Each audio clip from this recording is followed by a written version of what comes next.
Olá, pessoal, boa noite. Sejam bem-vindos. Tudo bem?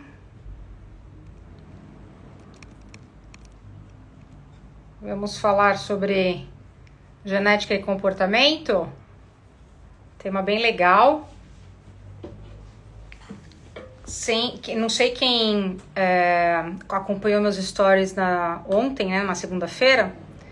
Eu recebi um direct, um caso bem interessante, e aí eu acho que foi um motivo de eu querer fazer essa live para falar um pouquinho sobre isso com vocês.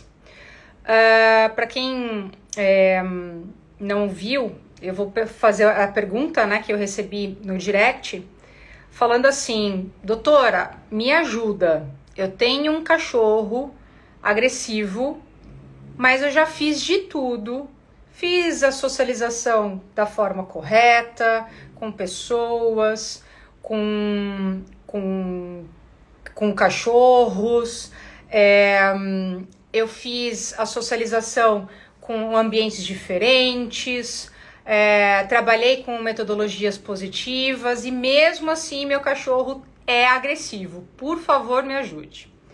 E aí eu deixei até uma pergunta, Eu falei assim, pessoal, como que vocês abordariam essa questão? O que vocês falariam para essa tutora?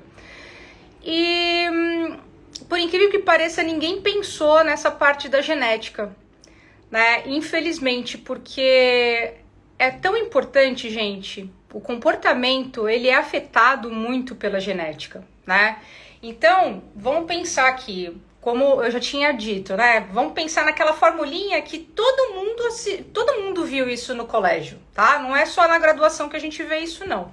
Mas é o fenótipo, que é igual ao genótipo mais o ambiente. Quem é o fenótipo? O indivíduo, aquele cachorro, tá? Vamos pegar esse exemplo aí, aquele cachorro. Que é igual ao genótipo, que é o DNA daquele cão. Então é a personalidade, é a árvore genealógica, é o que ele herdou dos pais, o que ele herdou dos avós, E o ambiente. O que a gente consegue mudar pra gente ter uma mudança em cima daquele animal, em cima do fenótipo? Somente o ambiente. A gente não consegue mudar a genética daquele cachorro. Portanto, pensando nessa questão, portanto, se aquele cachorro tiver um comportamento herdado dos pais de agressividade, eu diria que, por mais que ela tenha feito todo aquele processo, vamos pensar aí que ela realmente trabalhou de uma forma muito positiva, socializou esse cachorro e tudo mais, eu falaria o seguinte para ela: ainda bem que você fez tudo isso, porque se você não tivesse feito tudo isso, você teria um cachorro muito mais agressivo, tá? Porque a gente consegue trabalhar o ambiente pra gente ter um desenvolvimento nesse animal, no fenótipo, tá? Mas a genética a gente não consegue trabalhar. Então a gente precisa correr atrás, Provavelmente esse cachorro ele tem um fator genético muito importante, que mesmo ela trabalhando de uma forma totalmente correta, existe essa possibilidade aí na questão da agressividade. Não é que a gente também vai deixar aquele cachorro, olha, ele é agressivo, acabou e ponto final, tá? Na verdade, a gente consegue, claro, trabalhar sobre melhor forma, trabalhar com medicamentos para melhorar essa questão. Às vezes uma questão de manejo também é importante para a gente evitar uma possível agressão, enfim, tá? Eu não conheço o caso, eu só passei isso para vocês, mas é um fator extremamente importante. Por isso que eu acho que eu gostaria de ter... Por isso que eu quis fazer essa live para vocês, para falar o quão importante é a genética em cima do comportamento dos nossos animais. Tá certo? Claro, ensina em cima de muita coisa, mas como eu falo sobre comportamento, vamos focar no comportamento aqui, tá? Vamos pensar aqui em dois exemplos. Em dois animais, eu vou falar com cão, mas isso geneticamente a gente pode pensar em todas as espécies. Dois cães. Um que tem uma genética, uma herdabilidade aí muito grande para ansiedade por separação, e o outro nem tanto assim, né? Ele não tem praticamente nada. Os pais dele não tiveram, não são cães que têm ansiedade por separação, mas aquele primeiro indivíduo é um cachorro que ele tem um caráter genético muito grande para ansiedade por separação. Pensando nesses dois casos, se a gente trabalhar no primeiro caso, porque ele tem um alto potencial de ansiedade por separação, a gente ter um ambiente extremamente estimulante, todo o trabalho, né, formado da melhor forma possível, para a gente conseguir trabalhar da melhor forma possível a ansiedade por separação, esse cão, a tendência é que ainda ele sofra de ansiedade por separação. Se aquele cachorro 2, que ele não tem um potencial genético tão grande para ansiedade por separação, e tiver um ambiente mais pobre, menos rico em termos de trabalho e tudo mais, você pode ter certeza que ele vai sofrer muito menos, mesmo com aquele ambiente pobre. Porque o fator genético dele não é tão importante, não é tão pesado quanto aquele fator daquele cachorro 1, no caso, tá? Então, pra gente conseguir mudar o fenótipo, a gente precisa mudar o ambiente. Isso que é muito importante. E aí, claro que os adestradores, né, que os comportamentalistas, os veterinários comportamentalistas acabam atuando também. A gente precisa trabalhar da melhor forma para que esse cão, nesse caso, né, esse exemplo aí de ansiedade por separação, sofra muito menos, tá? Porém, a gente precisa entender que o fator genético é um ponto muito importante e que a gente não consegue mudar na vida daquele animal. Pensando dessa forma também, vamos lá. Aí eu falo um pouco em questão de selecionamento dos pais, né? Selecionamentos de canis e tudo mais. Pensando ainda na ansiedade por separação. Se a gente tem, por exemplo, um apadrinhador ou uma matriz, que a gente sabe que ela tem um potencial genético para ansiedade por separação e que os filhotes dela, eles têm um histórico de ansiedade por separação muito grande, o ideal seria tirar esses cachorros, castrar esses cachorros e tirar eles da reprodução, porque eles herdam, né, os filhotes herdam dos pais um caráter muito importante em cima desse fator de comportamental, que no caso é a ansiedade por separação. Eu não digo só ansiedade por separação, tá, gente? É só um exemplo aqui. Mas, por exemplo, em casos de agressividade, em casos de compulsão, em casos de uma ansiedade extrema, em casos de medo, enfim, vários fatores, né? Vários comportamentos acabam desencadeando, né, problemas no futuro desse animal, por mais que a gente acabe trabalhando em cima disso para que diminua essa questão, tá? Então, se os canis tivessem a consciência de que cães muito agressivos, cães que têm um distúrbio compulsivo muito grande, fossem tirados do cruzamento aí, nossa, a gente teria muito mais cães equilibrados. Pode ser que a raça, pode ser que os cachorros não seriam tão bonitos assim em termos de raça, né? Em termos de padrão de raça. Mas em termos de comportamento isso melhoraria muito, tá? E claro que com certeza todo mundo iria ganhar em cima disso. Uma coisa que é muito importante também na seleção de animais é procurar bons canis, né? Investigar dentro do canil, verificar a condição dos pais, olhar para esses pais, ter contato com esses pais, né, para ver qual que é o temperamento desses pais, para você ter mais ou menos uma ideia de como vai ser esse filhote, tá? Então isso é muito importante também. Geralmente a gente não tem muito costume, né, por exemplo, o que acontece muito, às vezes a gente ficou super...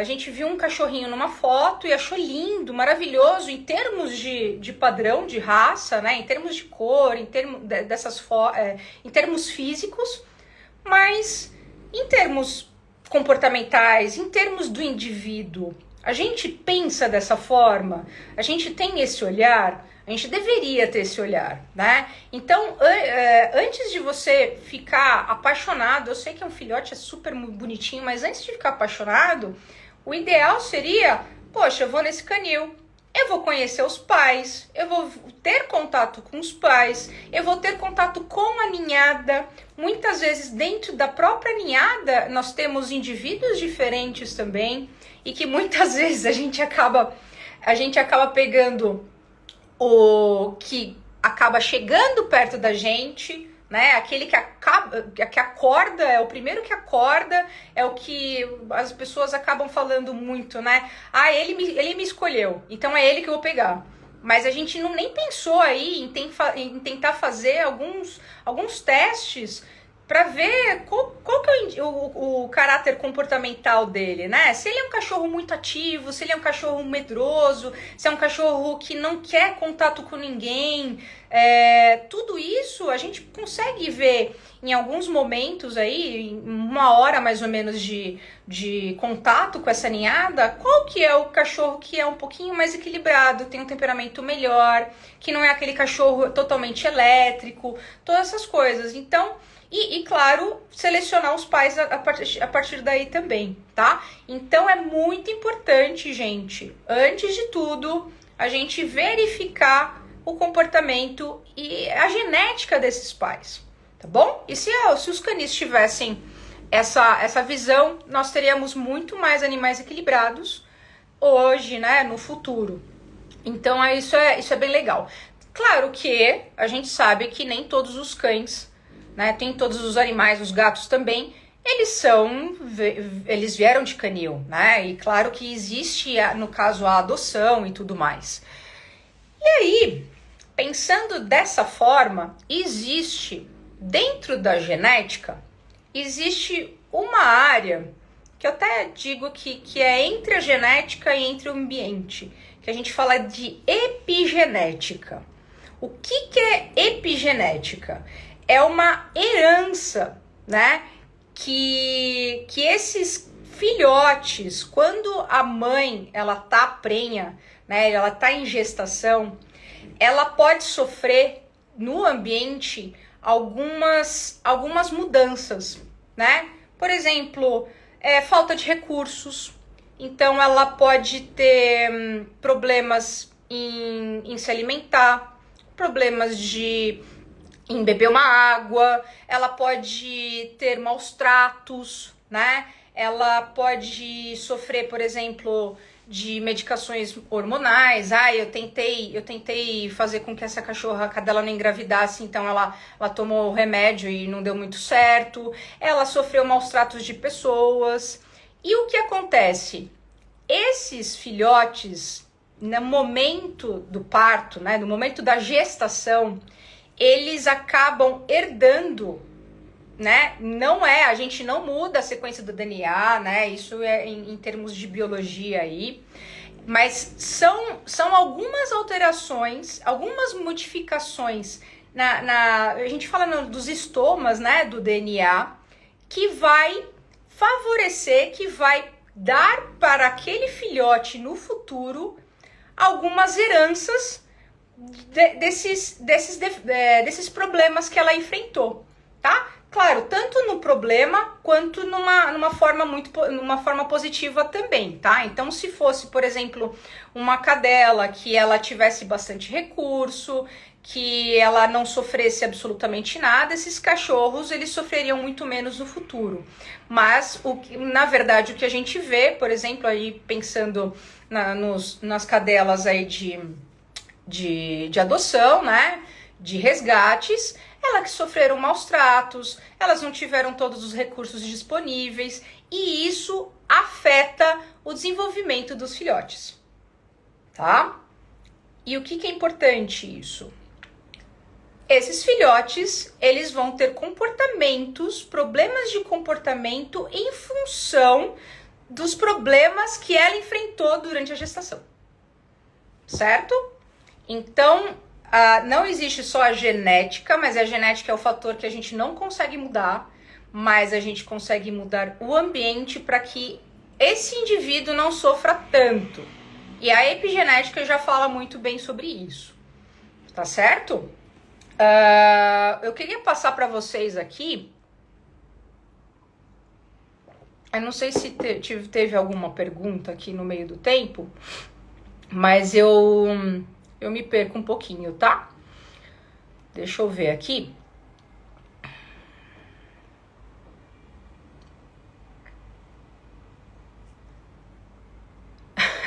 Uma amiga minha, ela tá com uma filhotinha nova, uma gatinha com uma gata adulta. Já era dona do lar, imagina o estresse que tá. Aline, depois a gente conversa melhor, tá? Precisa fazer uma adaptação entre as duas aí. A tia Elu, ela falou, exemplo primitivos, a genética tá bem aparente no comportamento. Sim, sem dúvida. O comportamento, claro, que a gente, né, nós humanos, a gente acabou desenvolvendo muitas raças para melhorar aí a questão de trabalho nosso. E isso, existe a característica da raça e existe a característica do indivíduo também. Mas a genética é muito, muito forte nesses casos também.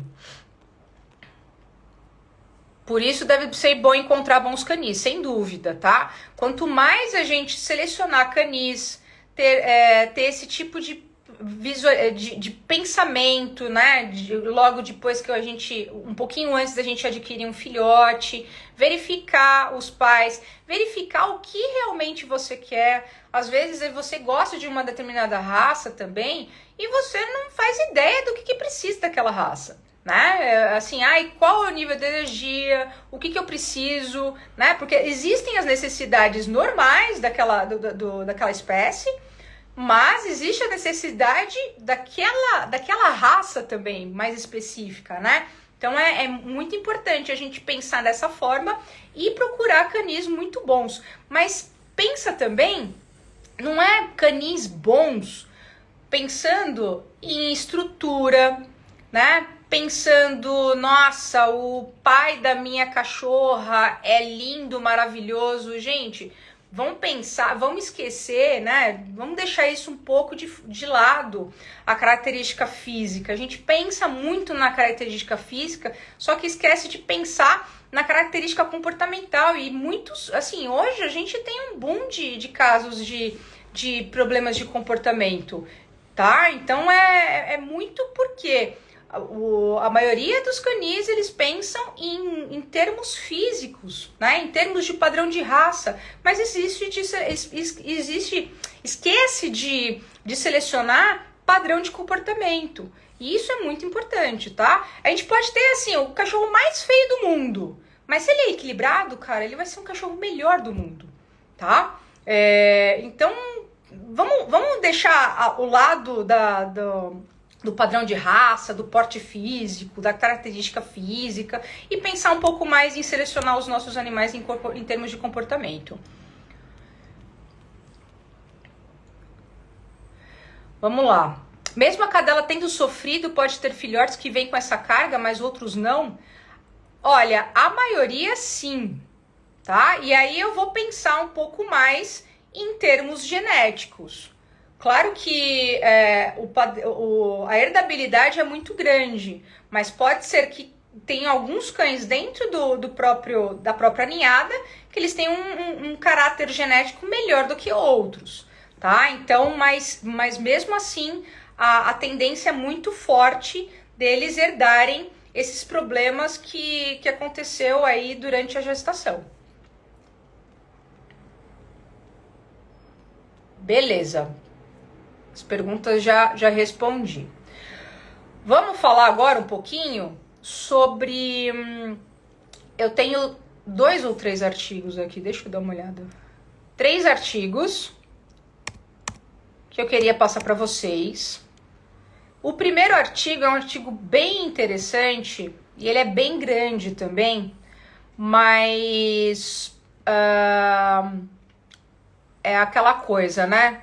Depois eu vou dar uma resumidona aí para passar o teor do artigo. Esse artigo, se vocês quiserem, depois vocês podem entrar em contato comigo, tá? Depois eu consigo passo pelo direct para vocês esses artigos, quem tiver interesse. Mas o primeiro artigo fala o seguinte: eles pegaram 14 mil cães de 101 raças, tá? E eles conseguiram quantificar as diferenças aí de raciais no comportamento dessas raças, né? E quais foram os cães que tiveram uma herdabilidade maior para determinado tipo de comportamento e outros menores.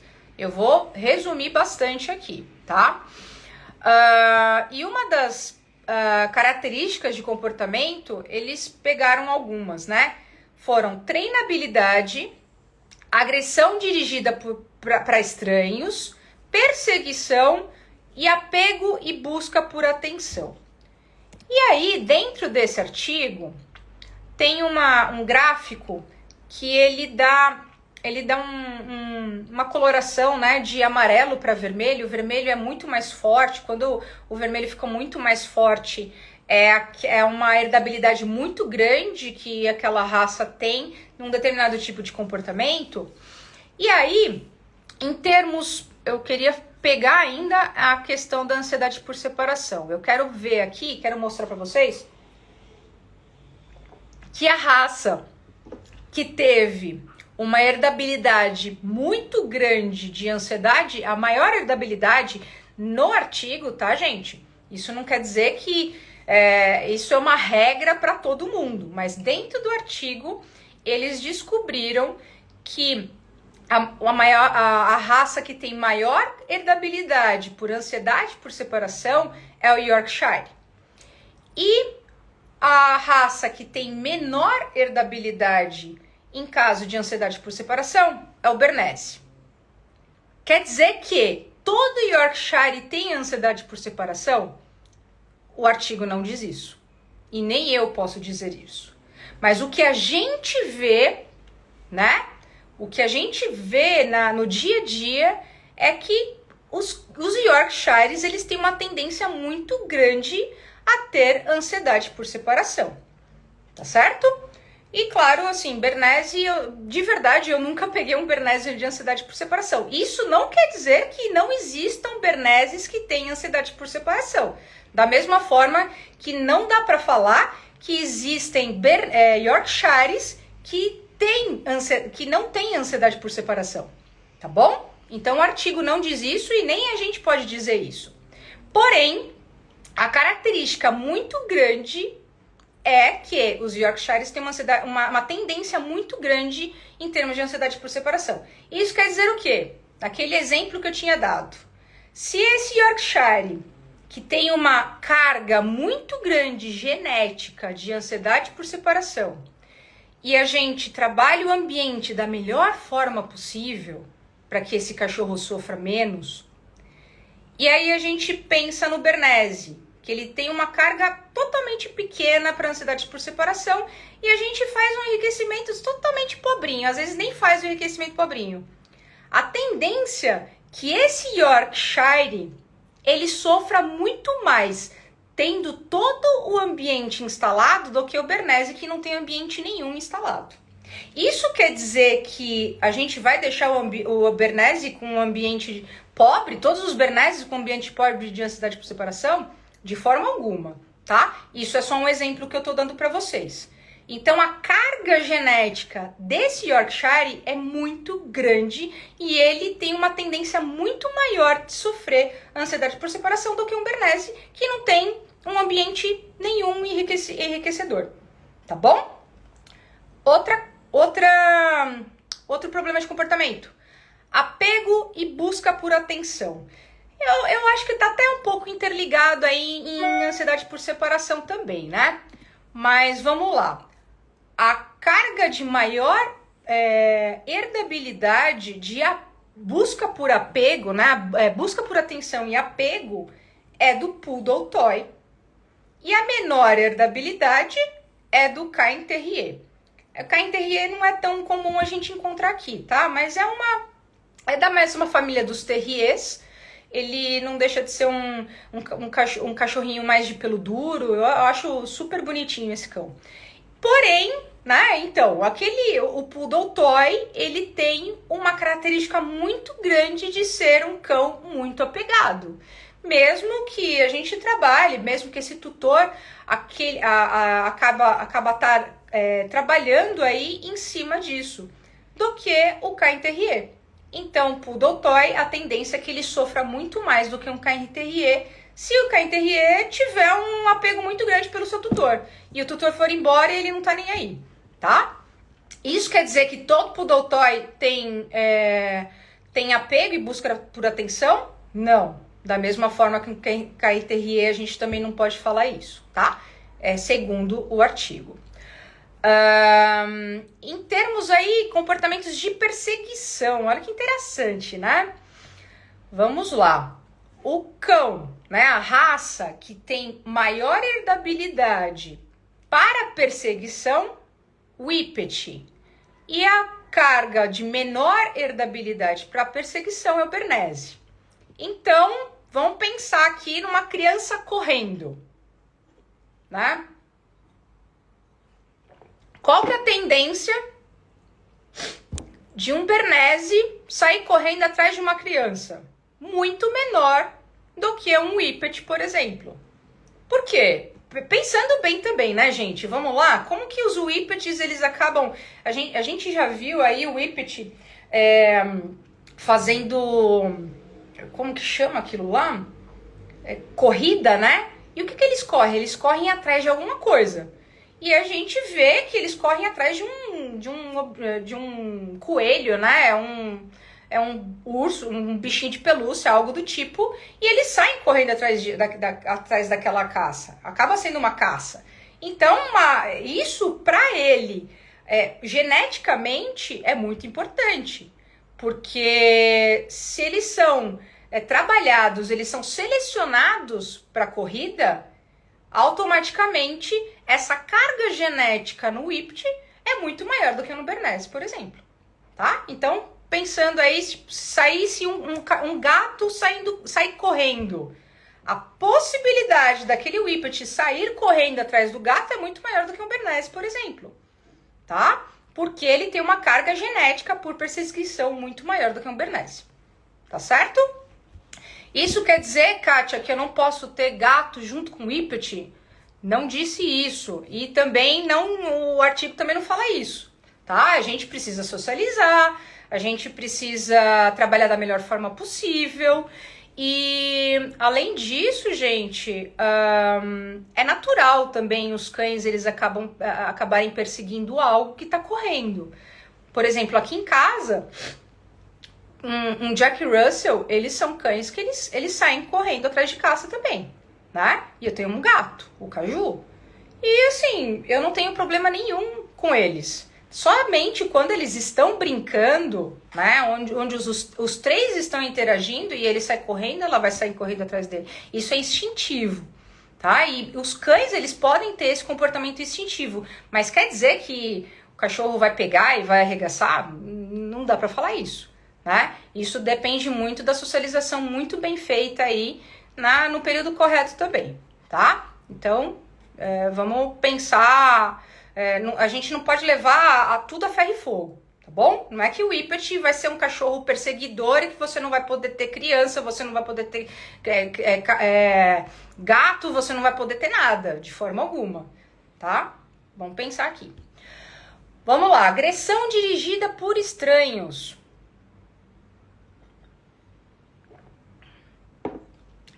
Uma raça com maior herdabilidade foi o Pinscher. E uma raça com menor herdabilidade de agressão dirigida por estranhos foi o Greyhound. Greyhound é um cão também de corrida, tá? Ele dá a mesma... parece um Whippet pequenininho, não sei se vocês conhecem. Greyhound é o galgo italiano, né? Eles são pequenininhos aí. Então, agressão quer dizer que todo pincher é um cão agressivo, por mais que a gente veja muitos pinchers assim, tá? Não, o artigo não fala isso. Quer dizer que todos os greyhounds eles não vão brigar, não vão agredir outros estranhos. O artigo também não fala isso, tá? Então, a carga genética de um pincher em querer agredir, em querer atacar um estranho quando entra no ambiente dele, quando ele tá no colinho da mamãe e a pessoa chega perto dele, é muito maior do que um greyhound quando ele tá nessa mesma situação, tá certo? Por quê?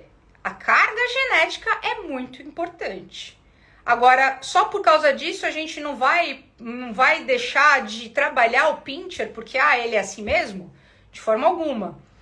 Claro que quanto a gente trabalhar, quanto mais rápido a gente trabalhar, sempre, claro, com associações muito positivas, tal, ter um tutor consciente, porque muitas vezes a pessoa pega o cachorro, acha que é um filhinho e tal, e não deixa, e acha bonitinho ele ter esse comportamento no começo, aí depois no futuro, esse comportamento era tão bonitinho quando ele era pequenininho, agora virou um problemaço pra mim.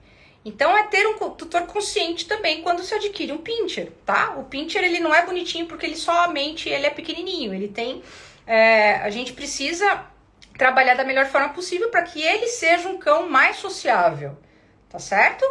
E no caso aí o greyhound também, não é porque ele é um cachorro que ele não tem essa característica genética, a gente vai trabalhar de qualquer forma, tá certo?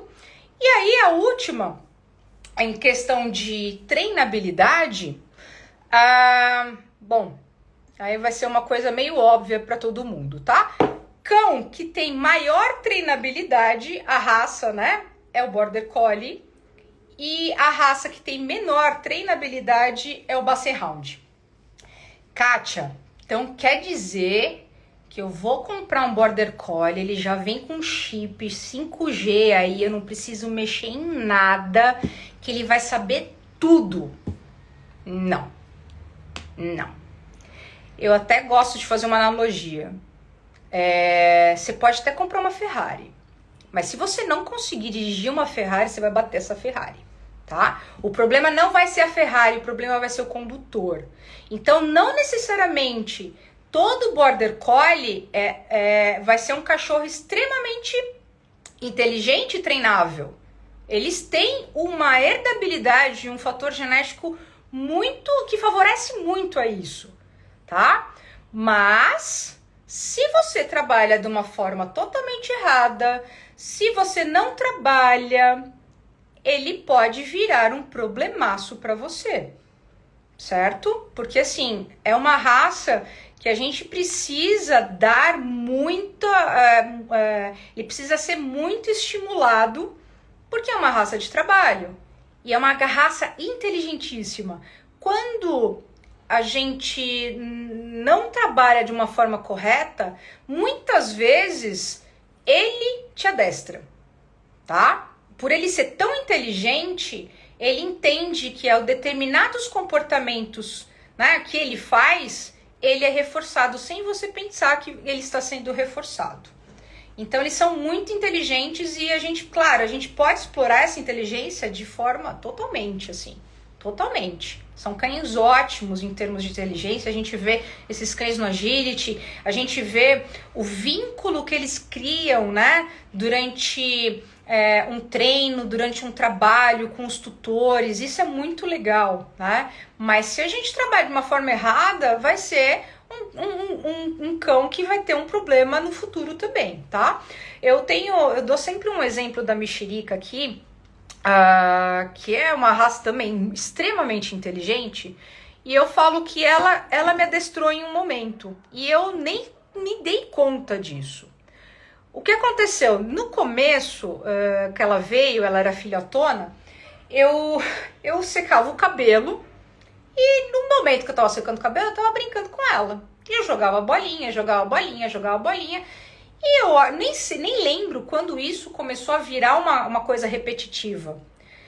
E hoje, gente, eu posso falar que ela pode estar no 20º sono.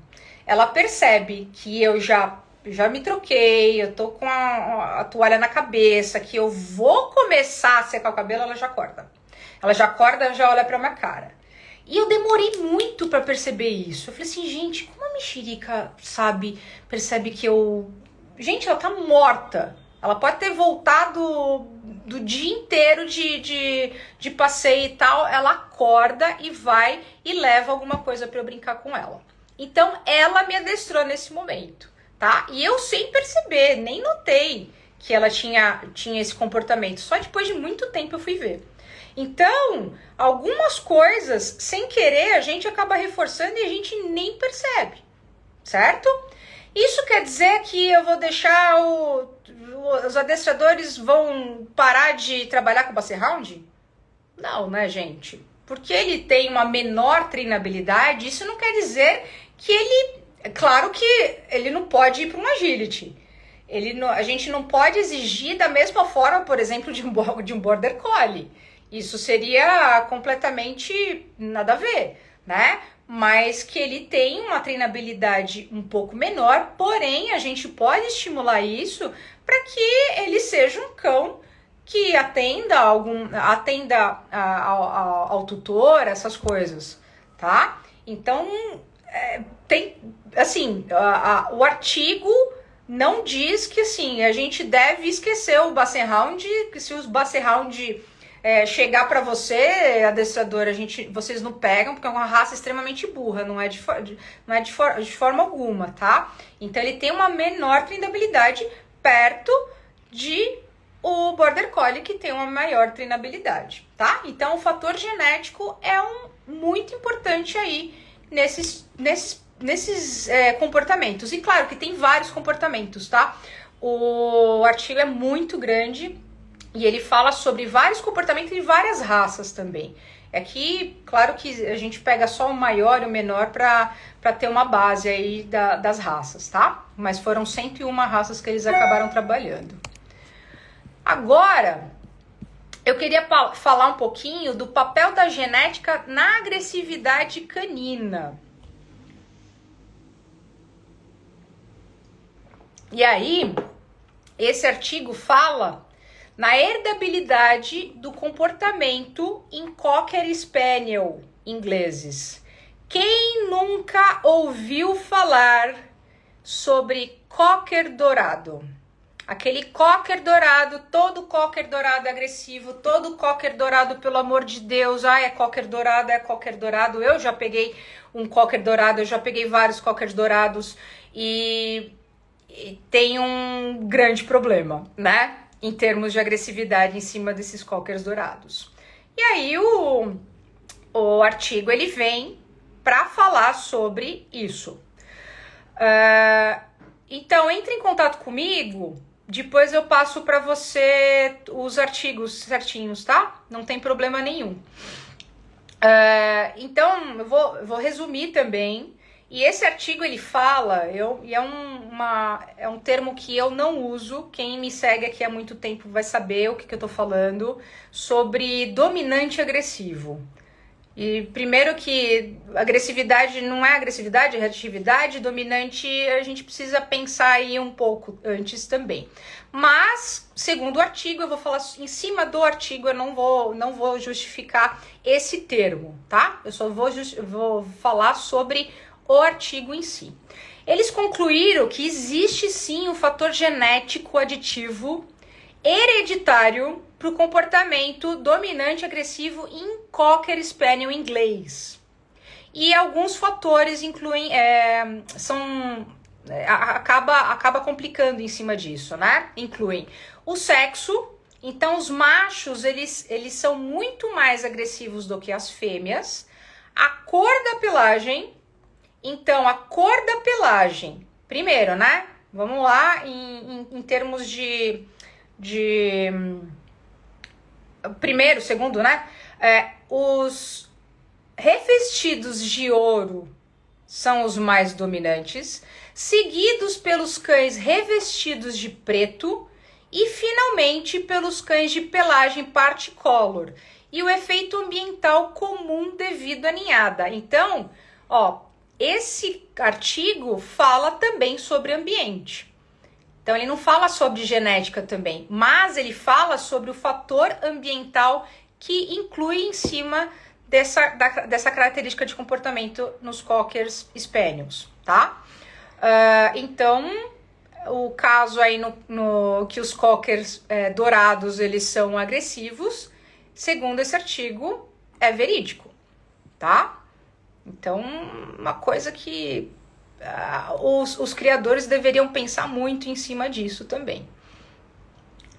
Agora tem um outro sobre também agressividade, falando assim: o comportamento agressivo é afetado por fatores demográficos, ambientais e comportamentais em cães de raça pura. O que é importante vocês saberem disso? Fenótipo igual a genótipo mais o ambiente. O ambiente ele tem um fator muito importante no fenótipo, na característica daquele indivíduo, tá certo?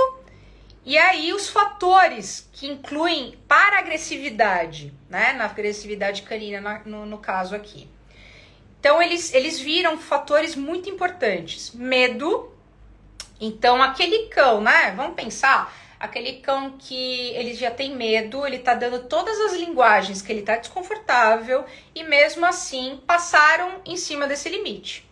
Aí ele reage, né, de uma forma agressiva por causa de um medo. Idade avançada, então pode ser que aqueles cães que são mais... eles acabam ficando mais intolerantes, então eles podem ter um comportamento agressivo pela idade, né? Mas assim, tipo, me deixa aqui, eu não quero interagir com aquele filhote tá me tirando do sério. Então tem esse fator também importante.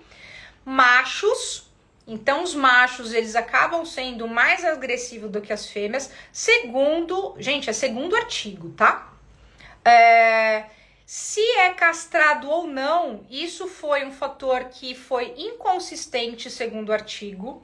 Então, eles não perceberam se esse fator, se o animal é castrado ou não, ele interferiu nisso. A raça, né? Então, a raça aí pensando no fator genético importante, no porte e cães únicos de donos de primeira viagem são muito mais agressivos. Aí eu penso no seguinte, eu tirei uma conclusão aqui minha e vamos ver se vocês acabam concordando com isso. Muitas vezes, tutores de primeira viagem, eles nunca tiveram um cão, né?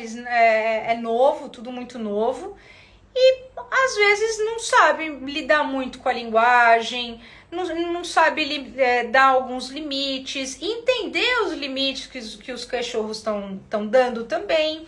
E sem querer acabam tomando mordida. E pode ser um cachorro agressivo a partir daí, tá? Por falhas de manejo, falhas de entendimento da espécie, algo do tipo. E aí, eles viram que as raças com maior agressividade, né, nesse sentido, segundo o artigo, é o Poodle Toy, Poodle miniatura e Poodle médio, Schnauzer Mini, e os de menor, né, agressividade, foram o Labrador e o Golden Retriever. Pensando aí em caráter genético, né, pode ter um fator muito importante também, mas o fator ambiental, né, que inclui o tutor, inclui enriquecimento ambiental, inclui treinamento, inclui adestramento, inclui socialização, inclui tudo. E que o fator ambiental é muito importante para o desenvolvimento desses filhotes e de uma forma positiva. Tá certo?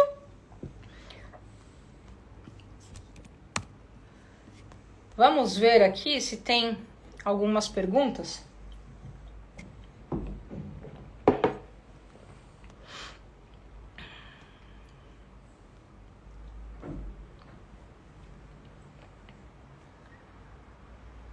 Gente, desculpa, eu sou péssima, tá?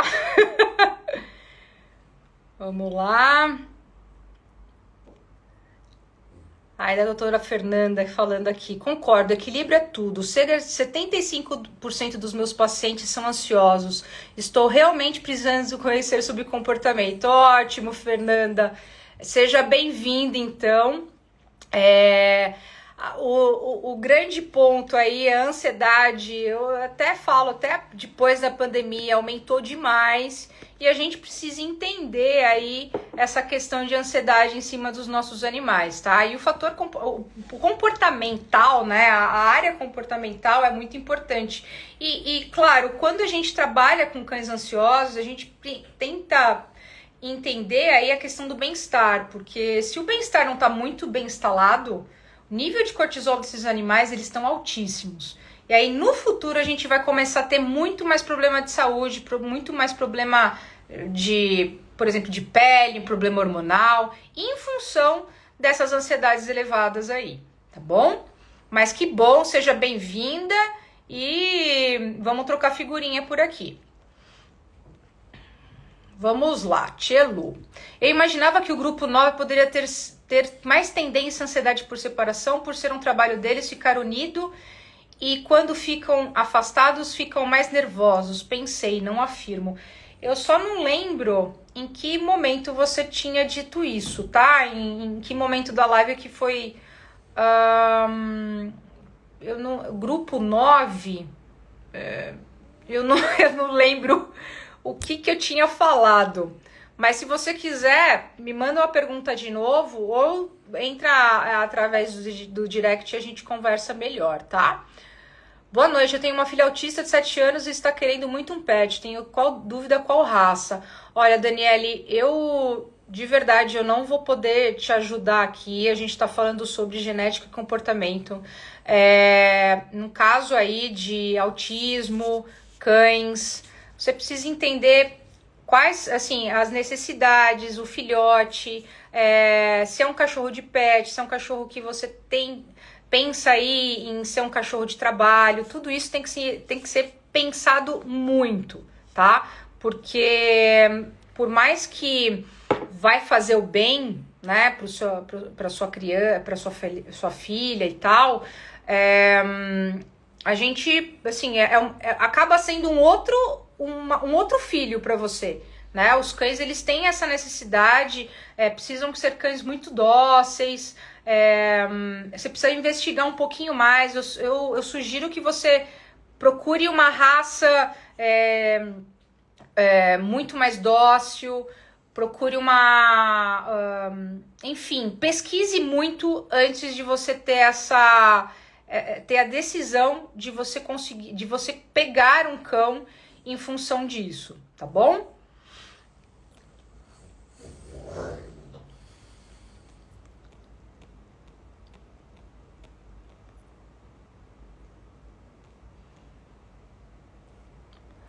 Caramba, sério, será que a cor influencia? Então, pelo artigo, influencia mesmo. Mas o que a gente vê no caso, né?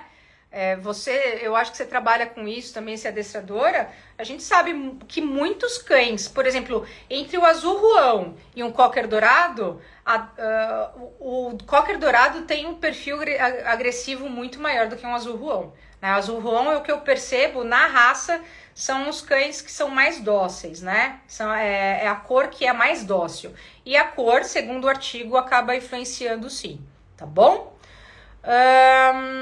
A live vai ficar salva, mas ela vai ficar salva por pouco tempo. Então, se você não assistiu até o começo, vai lá. Agora que eu vou finalizar, coloca lá, assiste até o começo. E se você tiver alguma dúvida, pode entrar em contato comigo, tá bom? Trabalhamos com sinoterapia, o mais utilizado é o Golden. Então, assim, nesse caso, o Golden, ele tem uma característica muito boa em termos de cães de assistência, tá? Então, um Golden Retriever, um Labrador Retriever, mas a gente também tem outras raças aí, outros lugares acabam trabalhando com outras raças também. Claro que a gente pega o quê? A genética para trabalhar em cima desse cão. Mas muitos cães, né? Com certeza você tem isso também, é Luiz, né? Imagino que seja o seu nome. Muitos cães que a gente pega dessa ninhada, por mais que a gente faça todo esse trabalho de socialização e tudo, alguns cães não são selecionados, eles não são aptos para fazer esse trabalho, né? Então, nem todo Golden ele é ótimo para ser um cão, né, de assistência, um cão de trabalho. Da mesma forma que nem todos os Goldens, eles são animais dóceis. Existem Goldens que a gente sabe que são mais agressivos também. E isso vai depender da genética e do fator ambiental, que é muito importante também. Tá bom? Gente, era isso que eu queria passar para vocês. Agradeço a presença. Se vocês tiverem alguma dúvida, eu tô à disposição de vocês no direct, tá bom? Isso, com certeza. E aí, enfim, eu queria passar é muito importante a gente falar sobre genética, poucas pessoas falam sobre genética. É claro que a gente tem que focar muito aí na questão, no fator ambiental, mas a genética é um fator muito importante e que, cara, isso afeta muito no desenvolvimento dos nossos animais. A gente precisa entender as limitações deles e muitas vezes as limitações elas vêm de um caráter genético e que infelizmente esse é o único fator que a gente não pode mudar, tá bom? Gente, muito obrigada, uma boa noite, bom feriado na quinta-feira e a gente vai se vendo aí no Instagram. Um abraço, tchau, tchau.